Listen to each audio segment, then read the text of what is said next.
শুনলো এবং সকালবেলা আমরা কিন্তু চুপ ছিলাম, আমরা কিন্তু কোনো কথা বলতে যাইনি। কিন্তু সকালবেলা দেখা গেছে যে ওই লোক একটা ফরওয়ার্ড ছিল এবং সে খুবই খারাপ উদ্দেশ্যে হচ্ছে আমাদের ছোট বোনের দিকে তাকিয়েছিল। সে যে উদ্দেশ্যেই তাকাক সে বলবে গেল জামা ঠিক করতে, এটা কি তার কথার রাস্তা? এটার পরে যখন হচ্ছে যে ওই লোকে ফুলের মালা গলায় দিয়ে জামিন নিয়ে আসা হলো, তখন সারা বাংলাদেশের মানুষের টনক তুললো, ও আচ্ছা আচ্ছা, না লোকটা তো কাজটা ঠিক করে নাই।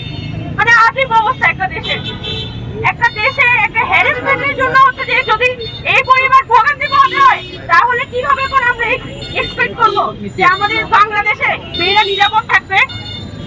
এটার পরে তো দেখলেন যে আমাদের ছোট বোনকে 8 বছরের একটা শিশু তার হাতে ধর্ষণের শিকার হতে হলো। অথচ আমাদের এই একটা ইন্টারিম গভর্নমেন্ট আছে, খুবই দুঃখিত, মানে এখানে পলিটিক্যাল আলাপ হয়ে যাচ্ছে, মানে খুবই দুঃখিত। এখানে একটা ইন্টারিম গভর্নমেন্ট আছে, তার তো কাজটা ছিল আমাদেরকে নিরাপত্তা দেয়া, সেজন্যই তো অভ্যুত্থানটা হয়েছে। এবং এই অভ্যুত্থানের পরে সে কোনো প্রকার নিরাপত্তা দিতে পারেই না, অথচ স্বরাষ্ট্র উপদেষ্টা দিনের পথে উল্টাপাল্টা বক্তব্য দিয়ে যায়। প্রথম 6 মাস তাকে খুঁজে পাওয়া যায় নাই, এবং যখন খুঁজে পাওয়া গেছে তখন তার মুখ থেকে কোনো সহজ কথা বের হয় না। এইটা আমাদের বাংলাদেশের পরিস্থিতি।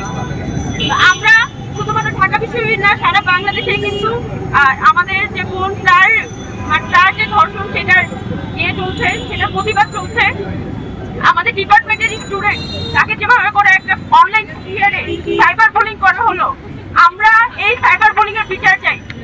মানে একটা দেশে কিভাবে করে হতে পারে যে একটা মেয়ের যতই ডিটেলস সবকিছু ইন্টারনেটে ছড়িয়ে দেওয়া হবে এবং দেশে সেটার কোনো বিচার হবে না? আমরা ঢাকা বিশ্ববিদ্যালয়ে আমাদের যত নারী শিক্ষার্থীরা আছে তাদের নিরাপত্তা চাই। আমাদের প্রশাসন কারা হচ্ছে যে তাহিনকে বাধ্য করলো এখানে মামলাটা উইথড্র করতে, এটা অবশ্যই প্রকাশ করা উচিত। তাহিন কেন মামলা উইথড্র করবে? ওর উপর কোন ধরনের চাপ ক্রিয়েট করা, কি পরিমাণ চাপ ক্রিয়েট করা হয়েছিল, শেষ পর্যন্ত মামলা উইথড্র করেছিল এবং শেষ পর্যন্ত খুবই বিরক্ত হয়। মানে এই একটা শিক্ষার্থী যখন শেষ পর্যন্ত স্টেপটা নিতে যায় সাহস করে, তখন এই পরিমাণ সামাজিক প্রেশার তার উপর ক্রিয়েট করা হয়েছে যে শেষ পর্যন্ত সে মামলাটা উইথড্র করতে বাধ্য হয়েছে। আর তার যে হ্যারাসার সে হচ্ছে ফুলের মালা গলায় দিয়ে জামিন নিয়ে বের হয়েছে। ধিক্কার বাংলাদেশকে। আমি তাহিনের ডিপার্টমেন্টের সিনিয়র হিসেবে সেদিন উপস্থিত ছিলাম এবং আগাটুকুরা প্রত্যেকটা ঘটনা দেখেছিলাম।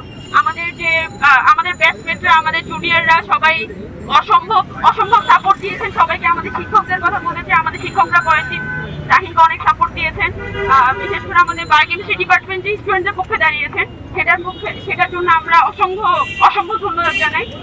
আর আমরা আশা করবো যে আমাদের বিশ্ববিদ্যালয়ের প্রশাসন তারা খুব দ্রুত এই বিষয়টা স্টেপ নিবে, কোনোভাবে হালকাভাবে দেখবে না, এবং এই যে মামলাটা প্রত্যাহার করতে বাধ্য করা হলো, এই মামলাটা কোনোভাবে পুনর্বিবেচনা করা যায় কিনা সেই ব্যাপারে আমরা বিশ্ববিদ্যালয় প্রশাসনকে করতে চাই, মানে বিশ্ববিদ্যালয় প্রশাসনকে রিকোয়েস্ট করতে চাই।